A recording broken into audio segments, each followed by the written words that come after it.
The name of my talk of this presentation is "Why is it so hard for me?"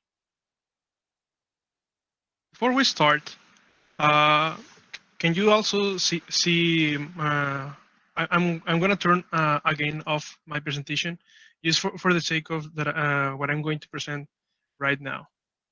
Give me just a moment. Okay, sure. Imagine that here I have two bottles. Each of them represents a person. Okay, so here's the thing. For a normal person, each of the actions that we do through the day mean, for example, a piece of Lego like this one.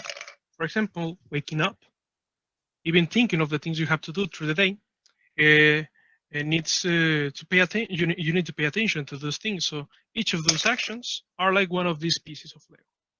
But for a depressed person, any of those things are this size.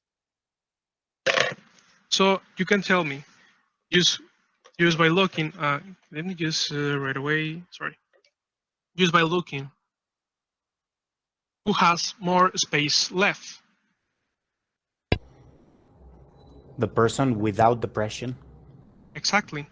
And in this case, what I'm representing only with this cube is thinking of the things you have to do through your day. By waking up, well, we can add another brick here, another brick here. Maybe you only think about, well, today what I'm going to wear. What do I have to do now? Uh, I have a lot of things to do and I haven't done anything. And at the end, maybe the person with depression still does less and feels worse about himself. So here you see that just by doing what you normally do, there's a difference between a person that doesn't have depression and a person that deals with depression. Again, the same things are different measurements. In Mexico, 15 out of 100 inhabitants suffer from depression. And that means that almost 19 million people only in Mexico suffer from depression. That's equivalent to the amount of inhabitants in Mexico City and Jalisco, two of the most dense states. And again, I'm talking right now only about Mexico. Worldwide, estimated that nearly 4.4% of world's population suffer from depression. And in this case, that's equivalent to almost 340 million people around the globe. And well, as you can see on the image, that's more people than the amount of inhabitants in the United States. From the cognitive perspective, one of the theories that we can talk about is the Beck and et al. Perspective. In this case, is the depression triad. Well, here's an image of a brain scan of a person with depression versus a person that doesn't have depression. As you can see, you can maybe think, well, in this case, the depressed person thinks less. No, the depressed person, his brain works different as well, and it's because of dealing year by year and month by month with these thoughts. It even affects how the brain works. Okay, so let's talk now about the phase of depression. When you think about a depressed person, you maybe think about someone looking like this. Maybe his overall body language is going to tell you that the person is sad or maybe even crying. But the depressed person can look like this. Do you know him? This is Robin Williams, a well-formed actor that you maybe have seen one of his movies.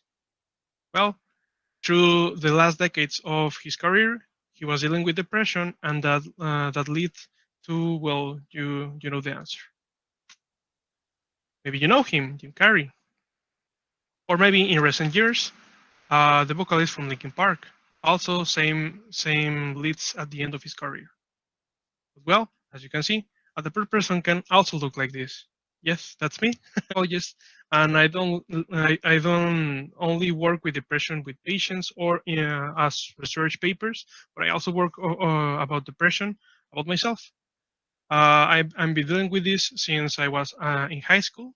I got diagnosed when I was at college, and well, I'm still dealing with it. each of the days is different. Maybe I have better days and worse days.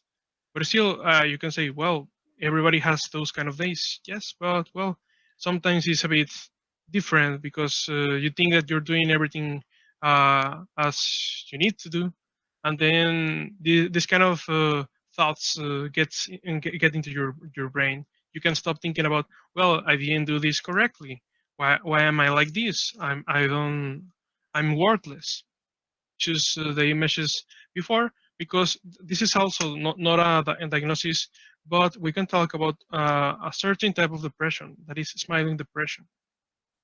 When we talk about depression, yes, you think about the person that maybe in general, you imagine yourself again, a person sad, that doesn't have the energy through the day, and well, you're correct.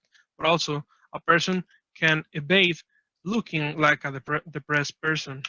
So in the case of smiling depression, you can maybe have in mind that change in eating habits, can't get out of bed, insomnia, or appearing cheerful most of the time are maybe signs of a person dealing with depression as well. What are general depression recommendations? First of all, psychotherapy. Any type of therapy is okay. In this case, I'm talking about maybe for you works better to do certain types of homework after therapy. In this case, we're talking about maybe a behavioral or cognitive type of therapy. If that works with you, well, you can go with that one. You can also go to psychoanalysis, or you can also maybe think, well, maybe it's better for me to work with other persons. So in this case, group therapy can be better. Just try and check which one is better for you. They can tell you that, well, try and do hobbies. Don't forget to do the things you like to do.